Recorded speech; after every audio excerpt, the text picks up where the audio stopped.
Kurabiyenin güzelliğine bakın kıymetli seyircilerim. Sadece bir bardak un ile 15 tane kurabiye geliyor. Buyurun.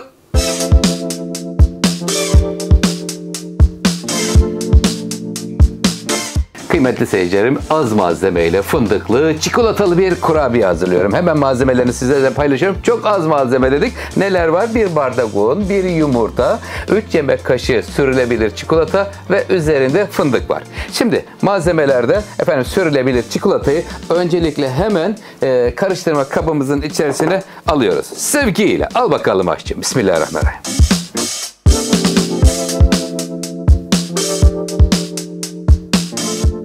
Sürülebilir çikolatanın üzerine bir tane yumurtayı kırdım. Şöyle kaşık ile karıştırın. Böyle güzel akıcı bir kıvam çıkıyor ortaya. Tamam, çıktı. Şimdi üzerine bir su bardağı unu alıyorum ve eliyorum kıymetli seyircilerim. İçinde kabartma tozu yok. Sadece un, yumurta ve sürülebilir çikolata ile birlikte buluşuyor. Sevgiyle karıştır aşçım. Karıştırıyoruz, sonra da yuvarlıyoruz.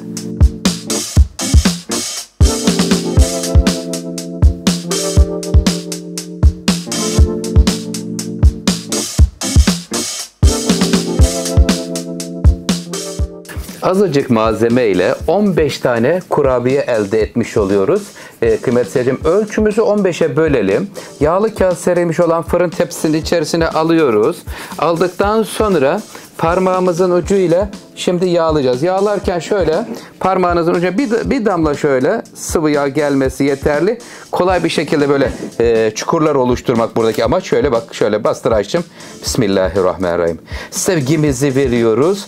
Bu ölçüden 15 tane çıktı. Eğer artırmak istiyorsanız 2 ölçüye çıkardığınız zaman 30 tane kurabiye çıkar. Üzerine fındık gelecek, sürülebilir çikolata gelecek. Şimdi fırınıma bakıyorum. 180 derece olacak. Turbo fan açık. Bakalım kaç dakikada pişiyor? Sizlerle fırından çıkınca süreyi paylaşacağım. Canım, iyi yolculuklar. Nasıl buldunuz? Beğendiniz mi? Gayet güzel görünüyor efendim. Kolay ve pratik, az malzemeli. İçerisinde hiç yağ yok. İyi yolculuklar diliyoruz. Sevgiyle gidiyor. Kanalıma abone olup bana destek olursanız çok mutlu olurum.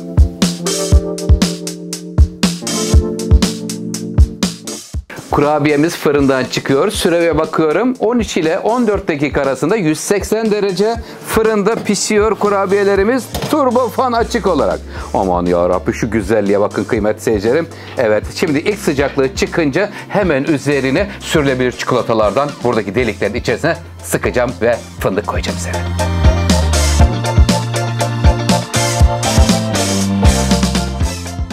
Kurabiyemizden 15 adet çıktı kıymetli seyircilerim ve şimdi oda sıcaklığına gelince üzerine sürülebilir çikolatadan sıkıyorum ve üzerine birer tane fındık koyuyorum. Benim fındıklar Giresun'un fındıkları, böyle üzerindeki kabuğu ayıklanmamış doğal bir fındık. İsteyenler üzeri kabuğu fındığı ayıklanmış da değerlendirebilirsiniz. Çok güzel oldu kıymetli seyircilerim. Nasıl buldunuz? Beğendiniz mi? Gözümüz aydın, plaketimiz geldi. Vay, çok güzel. Tam kurabiyemizi yaptık. Altın Gold ödülümüz geldi. Hemen gidiyorum almaya. Sevinçliyiz ve çok mutluyuz efendim. Gold ödülümüz geldi. YouTube'dan kıymetli seyircilerim hemen açıyorum. Bismillahirrahmanirrahim. Sevgiyle ve heyecanla açıyoruz. Gold ödülümüzü alıyoruz efendim. Sizlerin kıymetli seyircilerim başarısı bu Gold ödülü. Teşekkür ediyorum. İyi ki varsınız. Sizleri çok seviyorum. Sevgiyle lezzetlerimizi hazırladık. Tariflerimizi paylaştık ve YouTube'dan ödülümüz geldi. Dünyanın dört bir tarafında izleniyorsun Oktay Usta demişler. Teşekkür etmişler. Sizlerin adına bu teşekkür alıyorum. İyi ki varsınız. Plaket yerini alıyor.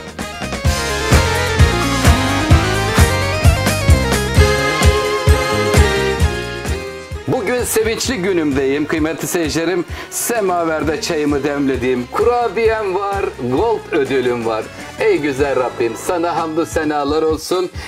Ailenizin aşçısı Oktay Usta'dan birbirinden güzel tarifler gelmeye devam edecek. Yorumlarınızı ve beğenilerinizi bekliyorum. Sizleri çok seviyorum. Afiyet olsun efendim.